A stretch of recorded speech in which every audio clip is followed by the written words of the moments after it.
bored with all this YouTube politics, to be honest.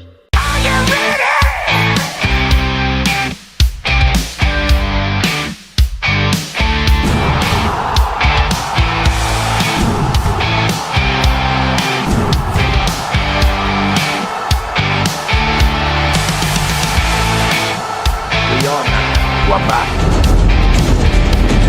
The time is now.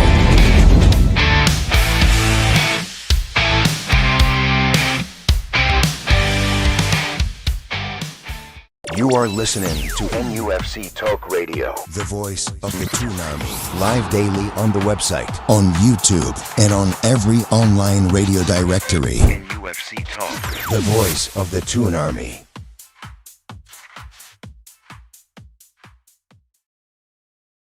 Good morning. I hope everybody's well on this Friday morning. It's me, with Jordi Yam Yam, with Ian McMackay. I'm going to talk about the presser. I'm too shy to change the Ian McMackay to Ian Super Mac.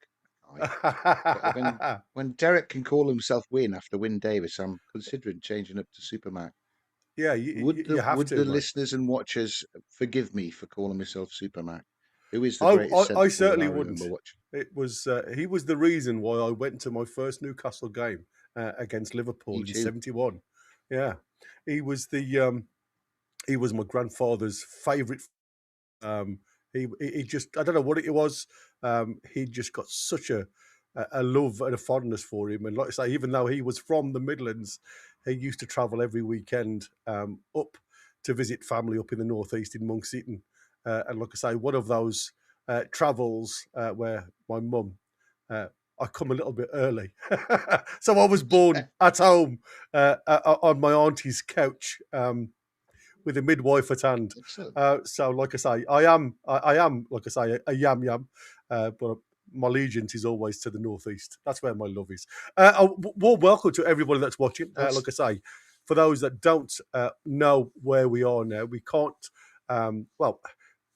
to try and keep on the same side as the club, we don't do the presses live like we used to now, by instructions from the club. So we are literally just reacting from what we've seen and listened to, and obviously get your info. If you guys want to do that, then obviously the press is there for everybody to see if you want to watch it live. So please throw us some of your responses to what you've listened to, and we'll throw some of ours. But before we get into that, I just want to say welcome to everybody. Like I say, thanks to everybody that works in the background. Don't forget, if you can, it certainly helps us, hit them like buttons, subscribe, hit the bell. You get that 30-minute warning. Membership's $4.99 for the NTTV Plus.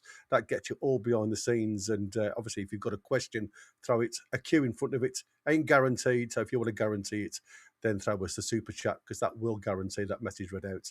Anybody that becomes a member will be highlighted, and anybody that gives memberships will also be highlighted and thanked. Don't forget, we are going live across the airwaves on DAB radio from February. So all of those people up in the northeast will be able to listen to my dulcet tones while you're driving around, I suppose, if that's what you want to do. It's like I say, it's lovely to have all of the usual crew with us in the background. So, right then, what did you make of the presser this morning? Eddie seemed very relaxed, I must admit. But there was one part that I really liked where he made a comment towards one of the journos about bringing light to the presser, and he mentioned he was the one that he could count on, and it was like a little bit of a hammering towards, I would imagine, the likes of Craig, the Hopes of the world, the Craig Hopes, because like sometimes he does throw a spanner in the works in some of his questions. But I thought that was quite a nice little back towards the journos, to be fair. He's very relaxed, isn't he? Because effectively all of the things that he doesn't see on social media, but he must get told about him not having a plan B and being inflexible with his tactics and rubbish with his substitutions. I mean, effectively got virtually our B team to get a draw at PSG by doing exactly the opposite of that. A clear plan B. His favourites sitting on the bench. 3 of them not even brought on. So yeah, I mean, I think he's probably basking in the fact that that must surely deflect any of that sort of criticism from him for at least a couple of weeks till we do an Yeah, equivalent of drawing with Wolves again. I mean, he did say, didn't he, that he even though on paper it always shows a 4-3-3 formation, but there's certain tweaks to the formation to try and compete with the opposition. So he said, like, it's never just a simple 4-3-3. To us, the layman, I suppose, it does always feel like a 4-3-3, and sometimes there is pockets of isolation within the field. And I think that's where frustration comes, because when you're not able to do anything in the final third, you're screaming, as a fan, to something to change, because we're just not threatening enough in the final third. And I think we saw that evidently against PSG on Wednesday, because I made a comment to the lads last night where about who do you blame when you've set the tactic out, and we said, Eddie Howe was running a little late in France simply because of the weather. He was delayed getting over there, and he had to do a lot of his tactics virtually on a chalkboard to get it across to the players in the hotel. So for me, it's about being patient, I suppose. And I asked the question about who was to blame when you've set the tactics out.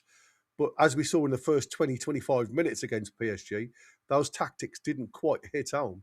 And who do you blame? Do you blame the gaffer, or do you blame the player? Well, I think it was a massive change for all of them to adjust to, wasn't it? And he said he made some little tweaks in the first 20 minutes, and they were obviously effective, subtle. I'm not sure I could pick them out. Ramsey played a little bit deeper, I think, to win some of the midfield and to have more control in bringing the ball away, which we didn't have at the start. But yeah, I mean, that's just sensible. It's not 4-3-3 rigid and everyone's in the same position all of the time. You can see from whether it's Tonali and Bruno swapping, or, I mean, I've noticed the last couple of games, PSV and Villa, Barnes was inside a lot, trying to link up with Wissa rather than hugging the touchline and trying to be a winger. I know he did do that because that there was space there, but he played inside a lot of the time to try and link up. So I'm sure a load of subtle changes, and it'll be changing throughout the game. You'll have to adjust to who we're playing against and how they've lined up. Yeah, you're right. It's just an easy stick to hit him with when we've had a bad result, that it's the same again. And you've got to award some credit to the opposition. They know how we play. I mean, I liked his response to why we're not pressing hard enough away from home, in that a lot of the teams are going direct against us. And if when the ball's coming back into play, it's being hoofed into our half, we can't press, can we? No, it's something that I picked up weeks ago, and again, you talk about how opposition tactics, how they are working against you, and what we find ourselves, and again, even against PSG, they like to play very ball on the floor, so they're not going to go over the top. And when your press works against teams that like to play football against you, it looks good. But when you're playing up against a team that just wants to clear the lines, like I say, no team, and it doesn't matter who you play for, what colour shirt you wear, don't like to be turned facing their own goalkeeper. So, and if you've got somebody who's got a bit of pace behind you, and we've seen, previously against Leeds, aren't a great football team, they just work hard. Bournemouth, another one.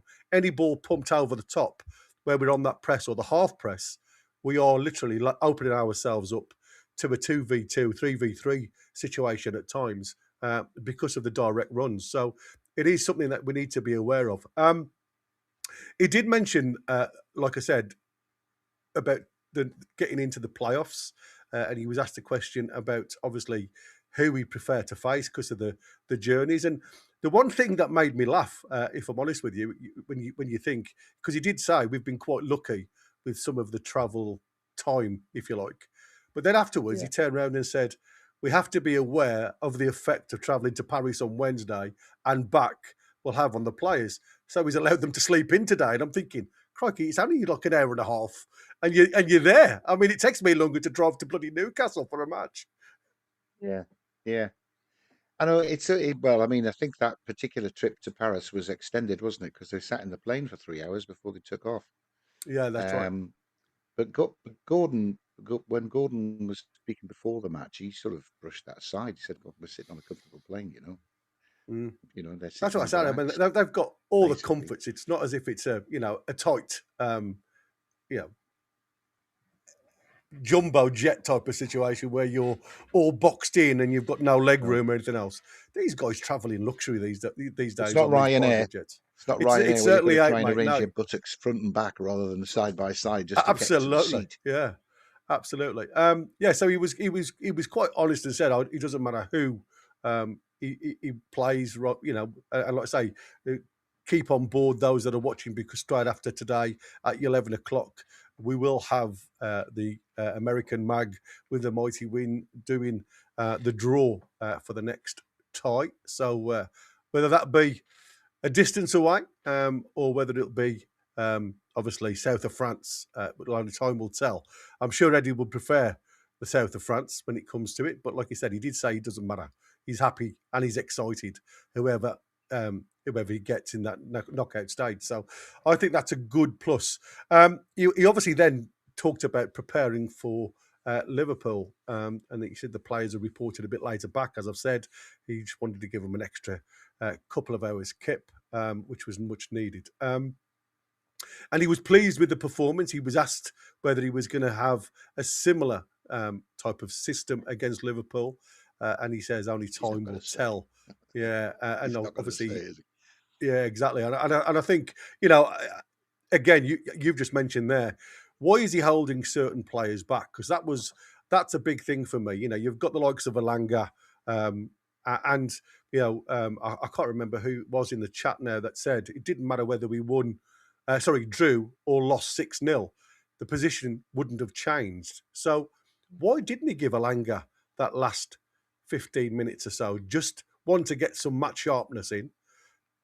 Two, to give support up top when we actually need it. He might have had that plan at the start. He might have been like the rest of us, assuming that they get a penalty in the first minute and then score in the 8th minute and the game's gone. But the way the game unfolded, the way they ran out of ideas because they couldn't cope with the physicality of us, I think, in the second half, meant that with 20 minutes to go, we probably saw an opportunity. I'll give Anthony Gordon and Harvey Barnes run out because we could pinch something at the end here, and they very nearly did on more than one occasion. I thought Gordon was brilliant when he came on. Yeah. So, again, there's a fine line between being over-exerted and keeping up your match fitness up. I don't think 20 minutes for Gordon or Barnes would have damaged them from starting against Liverpool and being fit to play 90 minutes if they need. But I mean, they'll get the same buzz as the rest of the lads that played because they're part of the team that went to the European champions and were unlucky not to come away having beaten them. Yeah, I'm just going to throw Such this a one on buzz. there because he's giving them time for more risk of DVTs from Floyd, even on short flights.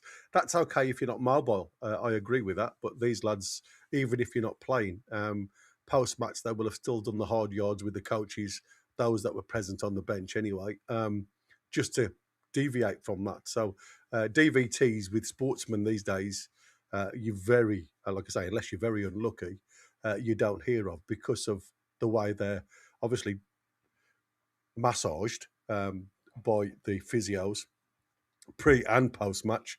So there'll be no chance of that. There was another one from Darren about the talk about Ilanga. And again, Ilanga is having problems with his fitness levels, which is worrying. And I don't think, I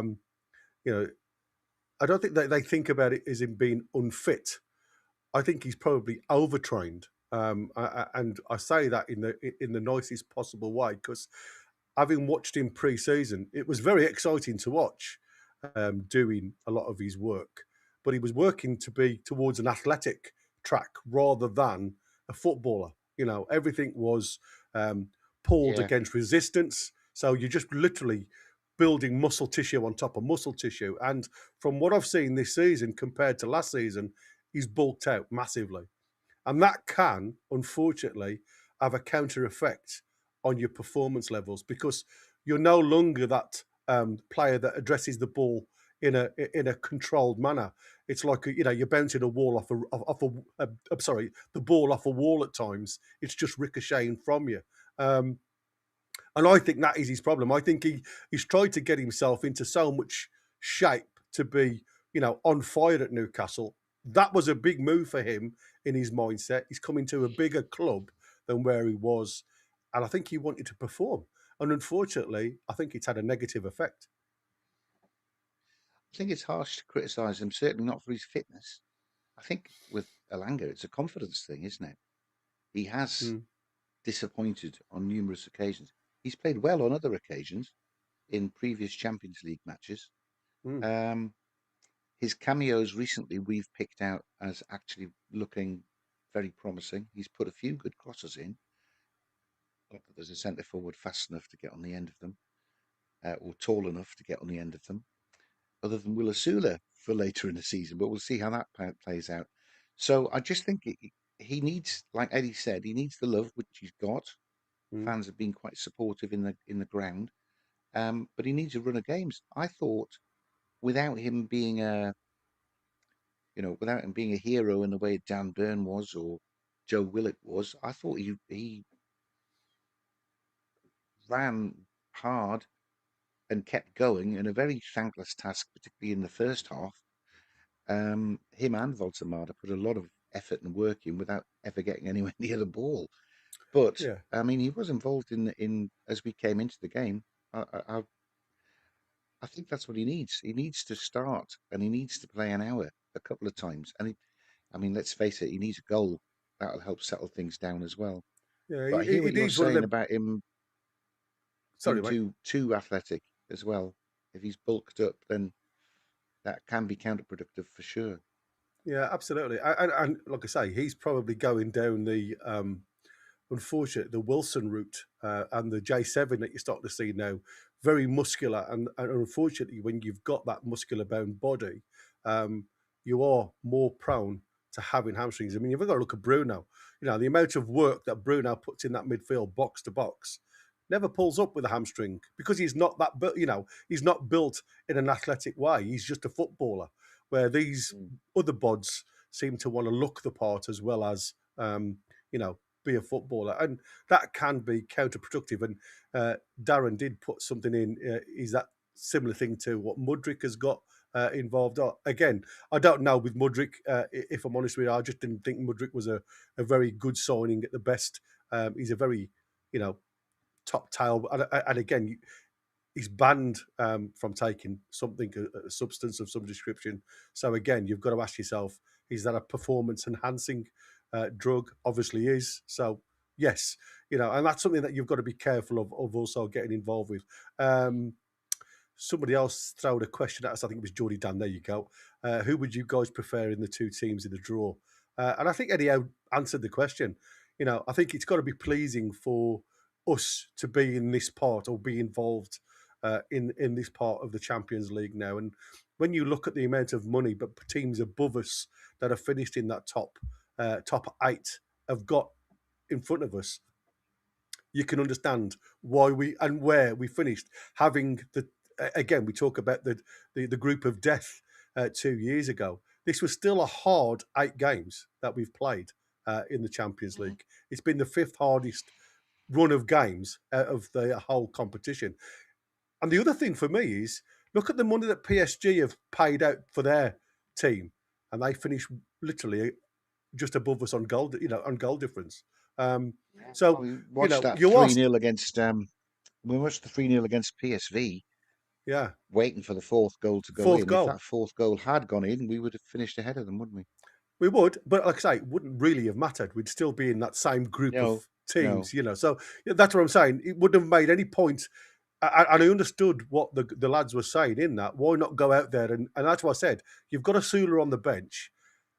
Half the time, I don't think he knows what he's going to do with the ball. So against opposition, sometimes that's all you need. The one thing I did notice against PSG, as much as you said, Alanga worked really well off the ball, what we fail to see sometimes, and this was the Longstaff issue, was movement. When you're not involved in the game a lot, like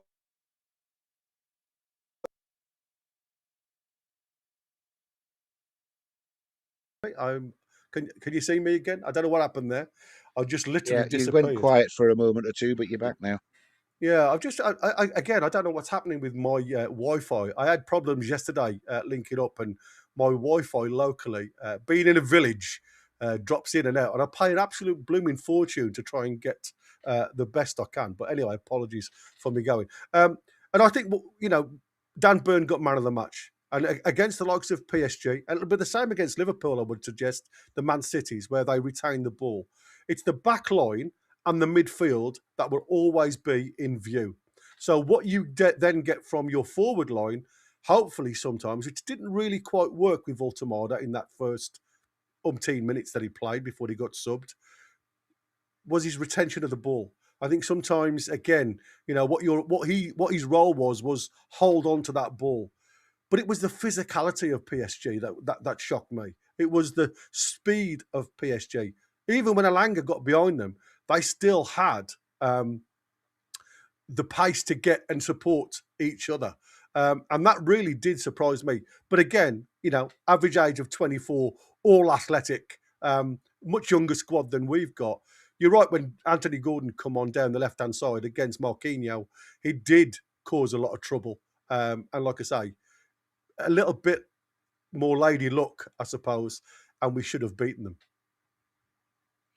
Just think, well, I hope Gordon does the same against Liverpool. I mean, I think Liverpool are really stretched in defence. I don't know. They are. Konate's missing for compassionate reasons. I don't know if that means he's coming back.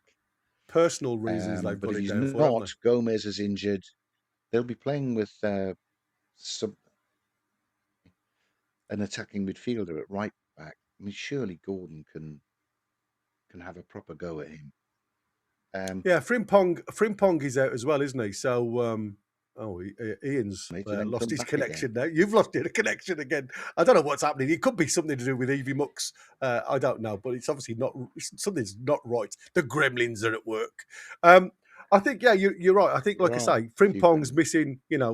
So I think Endo will come back as the right centre back, and Zoboszlai will go at right back.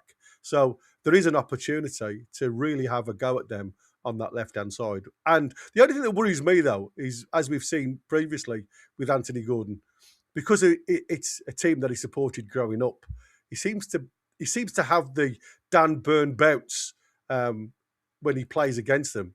And sometimes that does go against him, doesn't it?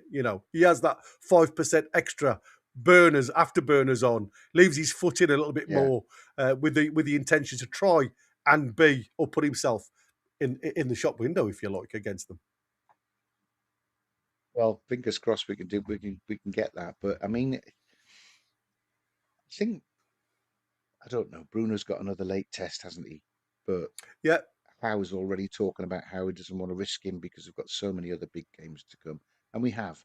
He misses the Liverpool game. There's still City, these two legs in the Champions League, Tottenham. They're all coming in February. So I wouldn't risk him. Particularly when Ramsey played so well. And I think that maybe Ramsey did enough to win a little bit of trust. And his discussion of Jacob Ramsey's fitness was very interesting in the presser as well. That when Ramsey got injured against Leeds and was out for quite a while, I mean, he went right back to the start. And they talk about being Newcastle fit and understanding how Newcastle play. But Ramsey can't have trained on the training pitch with them. He can't have done it yet because we've been playing 3 games, or we've been playing midweek and 2 on the weekends. Yeah, forever. Other than when there's an international break, we've had games midweek, and it's hard, isn't it?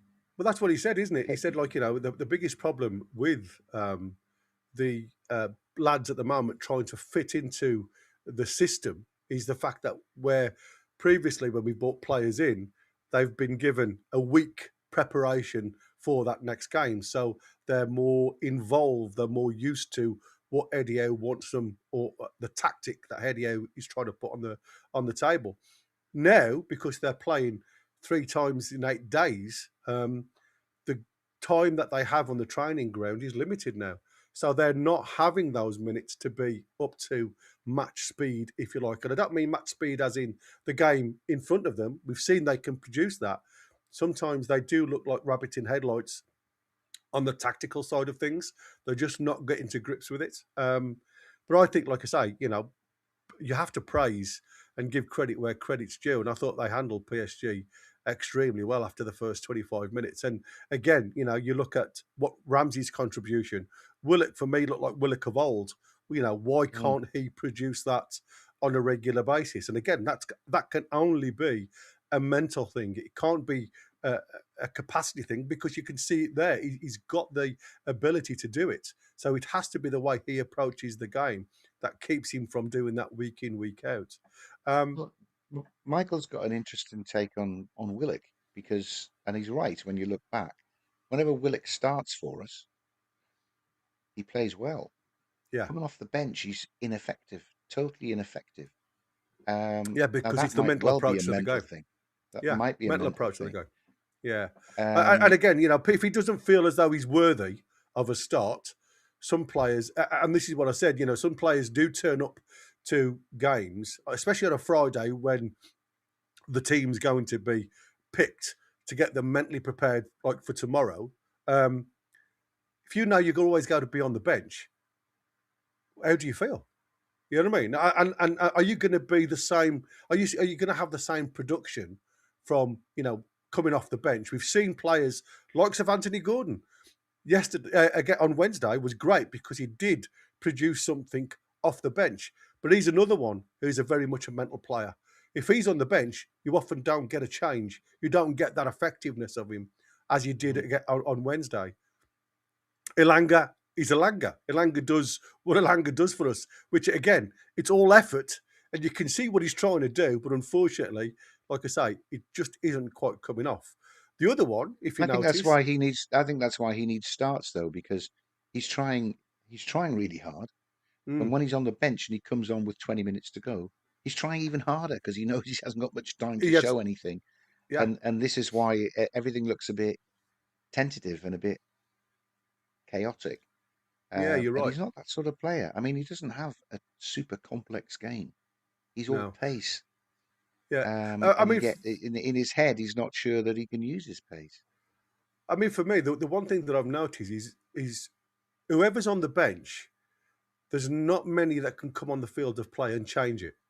And again, I think that is more of a mental attitude rather than, again, they can play football, but it's as any coach will tell you, football is a 50-50 motion. I'll give you 50%, but you've got to match me 50%. And when you've got your opportunity, you've got to go out there and take it. I do think that Eddie Howe does favour a certain few players. I'm not saying they're his favourites. I'm saying he looks at the tried and tested and he knows he's going to get a consistent, and I think that's the word, a consistent performance, where other players seem to be very in and out at times. So I think, I don't like to say favourites, even though it does tend to be that way. I just think you've got more consistent performers within the first 11 than you have. And the others, unfortunately, just have to start matching that. It was quite nice to hear about the Stevie Gerrard thing, I must admit. He gets a bit of praise from Steven Gerrard, and it's something that he gave back. I mean, I know that he's probably going to be something, going forward that means very little. But when when you're getting pundits that say that the way he plays, the style of football that he likes, Steven Gerrard is still a well-known elite footballer with his days at Liverpool. And, for me, I think, unfortunately, the time that he produced at Liverpool, we had another player at Chelsea, Lampard, and they never seemed to work in an England shirt. You know what I mean? It was really weird that the two of them didn't quite work together because they were very similar players. But anyhow, Yeah. commented that it was good, and that's when he turned around and he talked about Bruno being being that elite type of player, and we're just going to have to see whether he does feature. He's going to have, let's say, another fitness test today, and I didn't realise it's 4 years to the day that Bruno signed for Newcastle, and he praised that as well. Yeah, to this day. And that's, like I say, he said he was an incredible signing, and a player that he didn't know when Bruno come, and like I say, he said he was a dynamic chemistry, and he was always going to show, like I say, and he's been that highlight since he's come here. That it's that continuity, the way he plays, and he says, like, he's for me, he's one of the best players. That not only on the field but also off the field, the way he conducts himself. So that's massive praise in itself. I didn't really understand the constant talk about Isak, if I'm honest with you. I don't know why that was brought up again. That train has run and served its cause. But he did talk about Ekitike.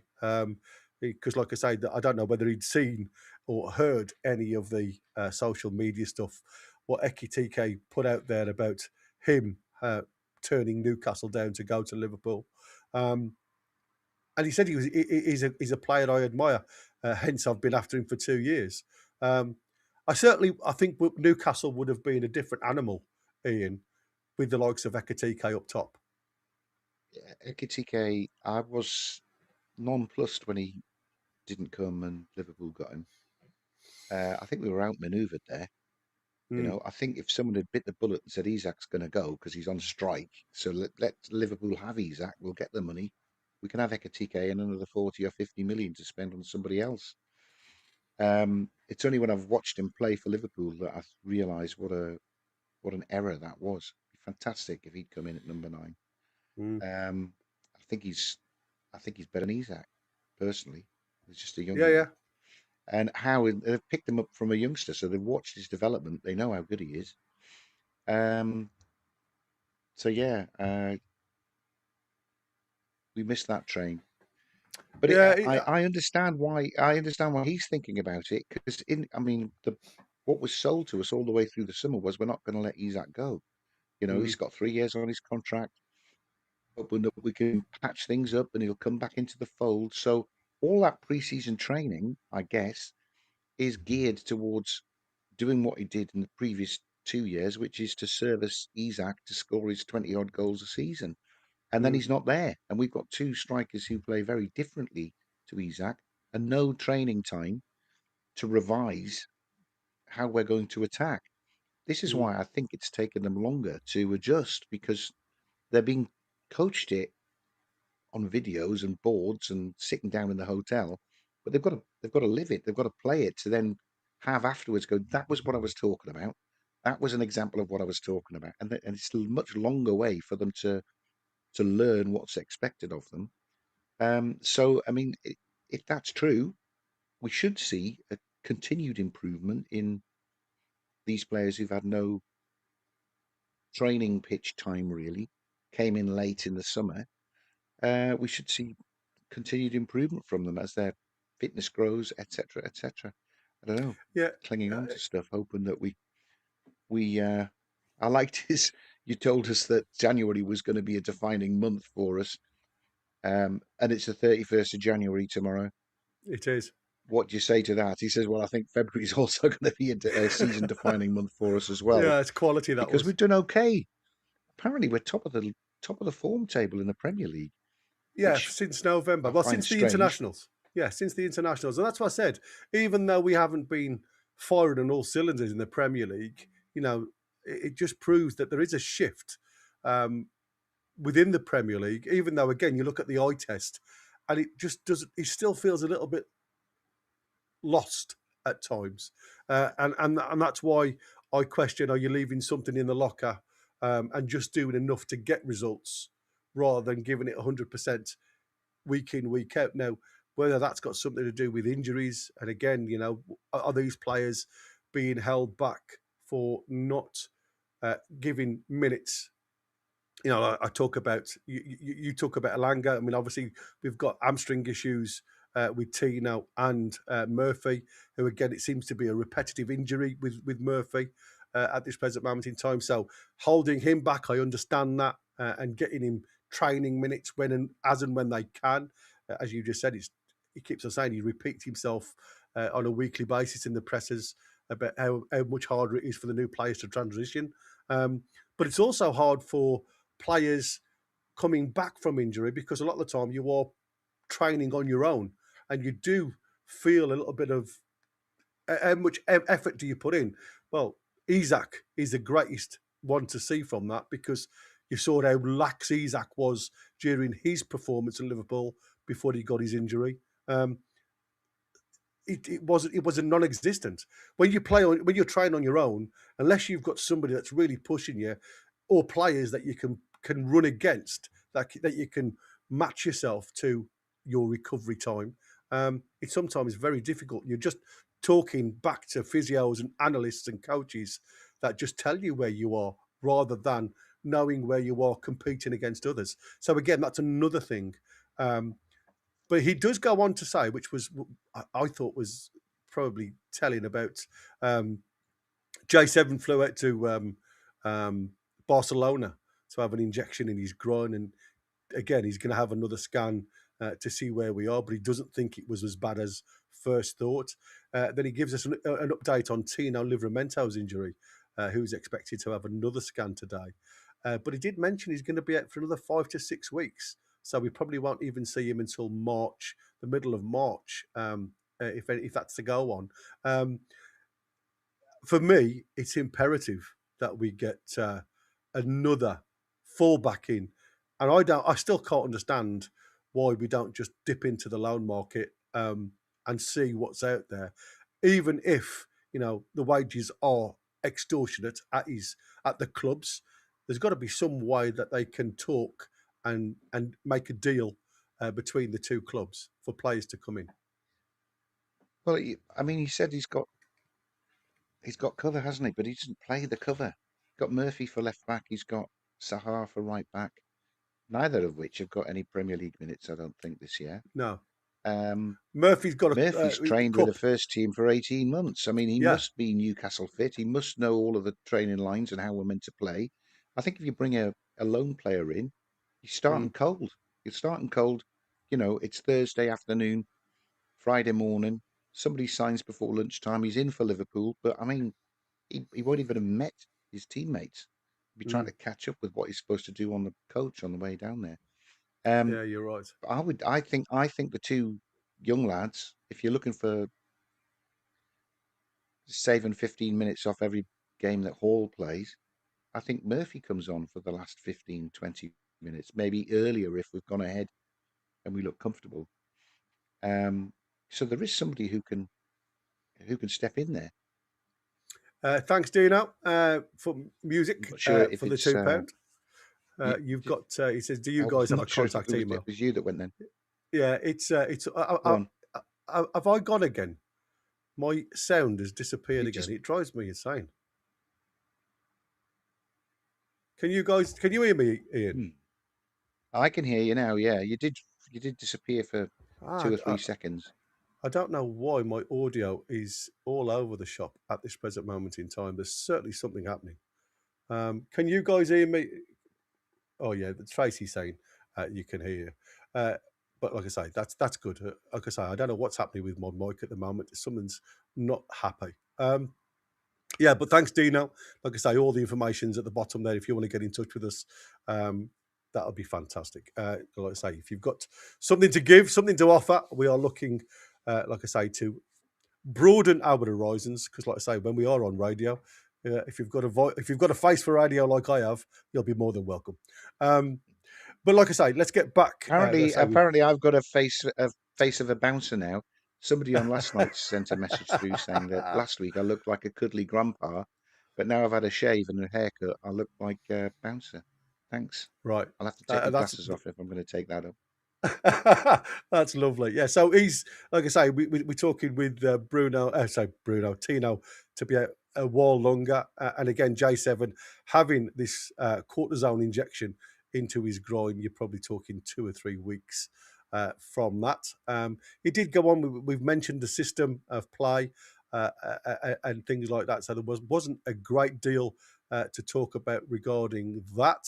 And like I say, we've mentioned a couple of things regarding how he feels about Liverpool. And he said it's going to be another tough challenge, when it comes to Liverpool. Even though they have got players out, they're still a very dominant force from the midfield to the forward line.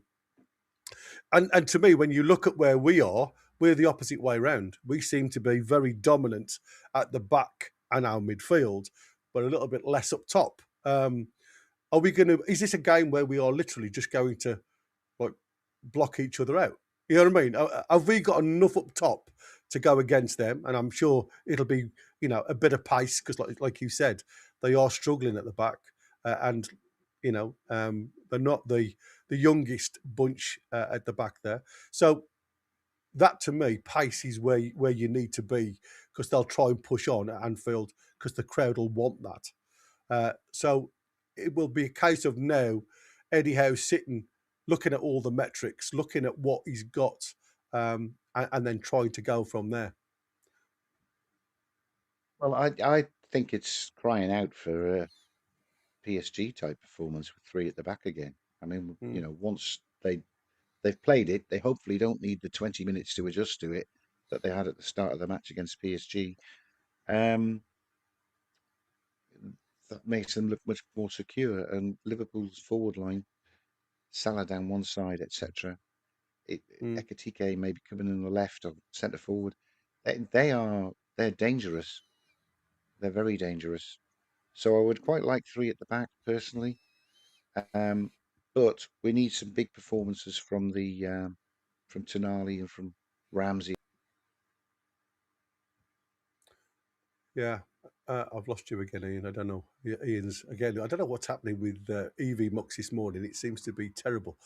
He did say about the Anfield struggles. Why we haven't found Anfield a nice ground to go to. And he says we have found Anfield a difficult environment to find results for our performances, which have been very good there. It's a tough place to play. Liverpool have been brilliant over the years, and we have to be at our best to get something there. Again, is that a mentality thing? Because, for me, when you see the way the lads perform, I can hear you now, mate. Yeah, you're back. You're back. So who goes there, Gary? Is it you that's dropped out, or is it me that? It's you, Ian, that keeps dropping out. I don't know why. Like I say, you go out 1 minute, it goes blank, and then you're coming straight back in. So I don't know. Like I said, we've had problems this morning, so I don't know what it is. If I'm honest with you, let's have a look at some stuff in the chat before we make a move. So welcome on board anyway, Dinos, and thank you very much for your super chat. Kev Bell says, with Bruno as well, he's not a natural leader. He had to learn and develop, but he's done it because he absolutely loves us. I mean, again, we said he's not a leader with voice. He's a leader with attitude and the way he plays. He forces the play. But again, does that also fall negative on players that haven't got the confidence to keep the ball? We've said, when you look at the likes of Miley's got the ability. We've seen it, Ramsey, we've seen now run with the ball. But every time Bruno's on the ball, because of his will and the want of the ball, does that stop them from playing their natural game? I think you can see that Miley has been playing for a couple of years and training for a couple of years with Tonali and Bruno. He's picked up some of their ball retention traits. He's really hard to take the ball from, and he will get a pass away. He's got such a high pass completion rate. I think that is Miley's natural game now as well. Ramsey's got a fantastic little 360 turn, 180 turn away from somebody who is immediately behind him. We saw a lot of that against PSG. I want to see a lot more of that. But again, it'll be a fitness confidence thing with him. Maybe he's coming up. We still see some improvement from it. an extra 10 or 15% from one or two of these new players would put us into a top 5 team, which is where I think Mm. we ought to be aspiring to.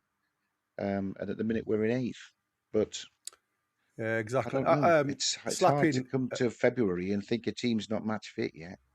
Yeah, exactly. Slapping, he's asking what time the Champions League draw is. That is following us with both the American mag Chris and the mighty win at 11 o'clock. So stay tuned. We've got another few minutes before we'll jump off.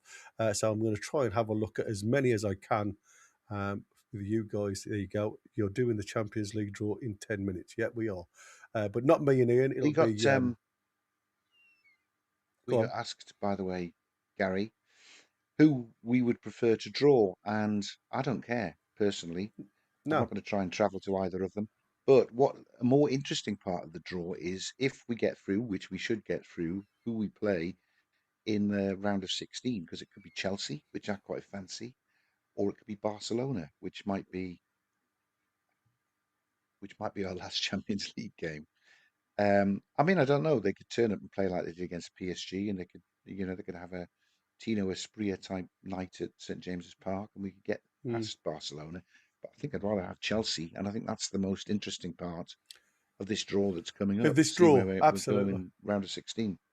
Yeah, I think you're right. I think I for this next one, I don't mind who we have, but like I said, because of the games that we've coming up, I think the less we travel, the better it will be to get yards on Yeah, training field with the players.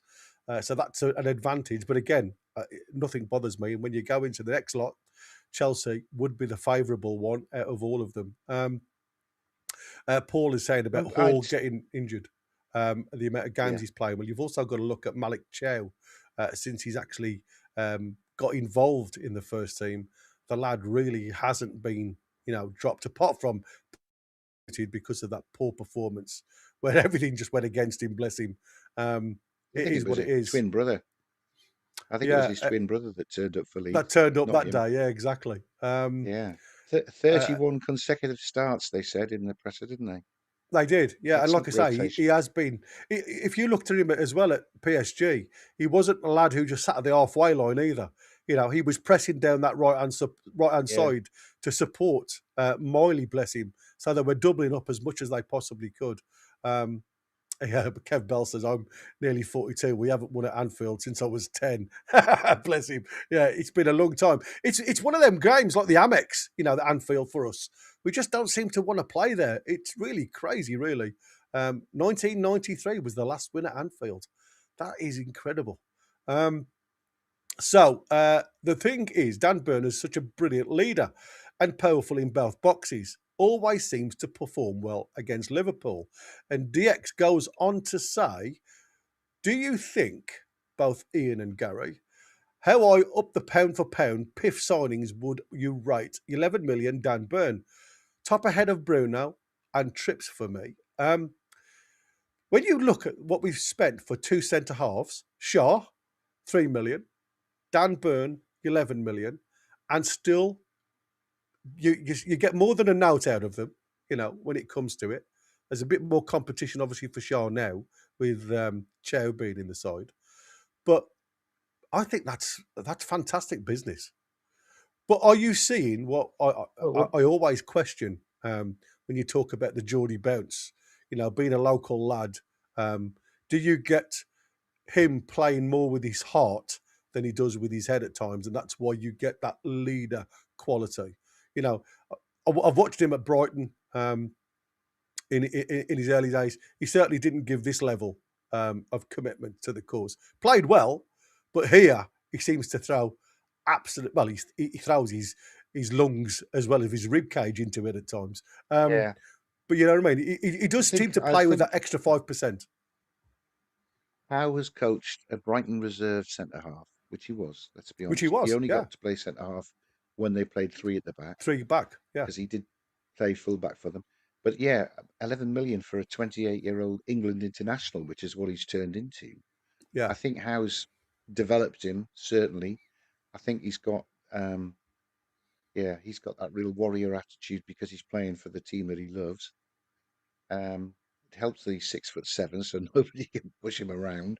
Yeah. But yeah, I think Burn at 11 million is an absolutely fantastic bargain. Maybe not quite the bargain that Fab Shah at 3.5 was, but yeah, Trippier was what was Trippier, 10 mil? Yeah, something like What that. I mean, a first signing to galvanise everybody into believing. Because remember, we were trying to sell this dream, having been managed by Steve Bruce for 3 years and sitting having not got a win out of our first 10 games or something. yeah. I So mean, I think Trippier was a bargain at the price we paid. but it's not just money, is it? Though, when you think of where we were 4 years ago, dwindling on relegation, it's not just the money that you're gambling with; it's the effect of the players getting you out of that trouble. And even up until what was it? We got our first win in January. Even November, December time, you're still questioning whether it was a waste of money because there just didn't seem to be that bounce. But then when January hit, it just seems to be, oof, we just didn't look the same team. But that is all because, again, you talk about players needing time to gel. And if you go back even to that moment, why, having brought the players in, did we not see an automatic change in results? Time is needed, and then we didn't have what we've got now in the cup competitions, the Champion Leagues. 3 games in 8 days situation. They had all this time on the training ground to get used to it, but it still took them a good 3 months before they felt a worthy team that could go and compete across the board. So maybe that's something that we need to give the likes of Ramsey and Elanga just a little bit of time just to feel the love of the Toon Army. Where are we? I'm just going to have a quick look at the last couple of questions if I can find something. Yeah, I mean, I agree with what DX is saying. If you're looking at the easier team, you would think of Karabag. But the only trouble is with Karabag, they have been a little bit tricky at times because they're an unknown quantity. And again, they just come out with the freedom to play. So it might not be as easy a game as we think. And then he's saying go and play Chelsea, Madrid, and Man City to get into the final. Yeah, easier said than done. But yeah, I agree. I'd rather do Chelsea, Tottenham, Arsenal in the semi-final because we win them, and then We win. Liverpool in the final because we win them. And it's just like winning another Carabao Cup. Oh, can you imagine? But I do think you got to think about game against journey. And I think sometimes when you've got the amount of games that we've got coming up in February, I'd rather have the shorter journeys just so the lads can get onto the training field and utilise the squad and be a bit more efficient that way. What else was that? I did see something else. The first was December. I don't know what you're away at Leeds. I don't know what that was. I wouldn't mind playing carrier bag, says Geordie Dan. I don't know what you guys are talking about in there. All this too much travel. Have you seen the first class flights they take?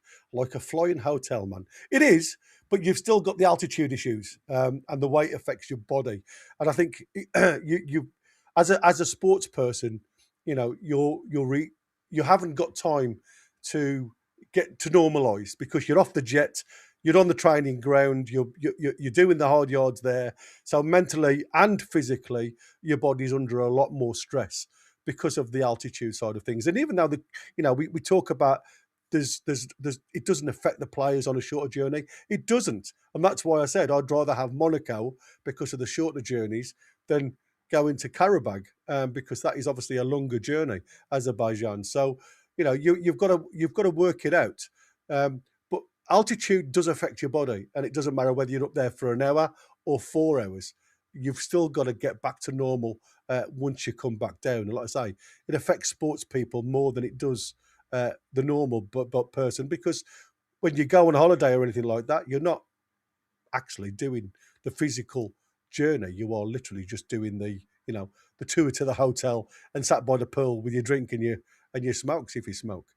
Anyway, I'm going to say good day because, like I say, the lads will be coming on board at 11 o'clock. So they've got 2 minutes to go. I want to thank Dinos Music. Like I say, hopefully you get in touch with Chris with your ideas. Thank you so much for sending us your super chat. And it's nice to listen and talk to you in the chat there with the lads. So welcome everybody on board with that one. Thanks to Super Mac Mackay. They all said that that it suits you, matey. It suits you. Super Mac Mackay. There you go. I've got itchy left hand. That means there's cash coming my way, doesn't it? Ooh, it does. Nice. Yeah. I shall change. I'll be Super Mac from now on. Then, okay. Yeah. You And salute with wait for Michael to take the mic.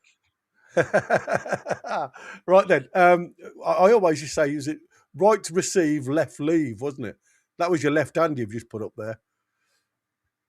Might be a bill coming your way, never mind cash. But anyway, thanks for everybody to join us this morning. It's been lovely to have you again. Welcome on board. Stay with us though, like I say, because the lads are coming literally a minute away. Have a lovely rest of the day, and we'll see you tomorrow for the live watch along. Take care, folks.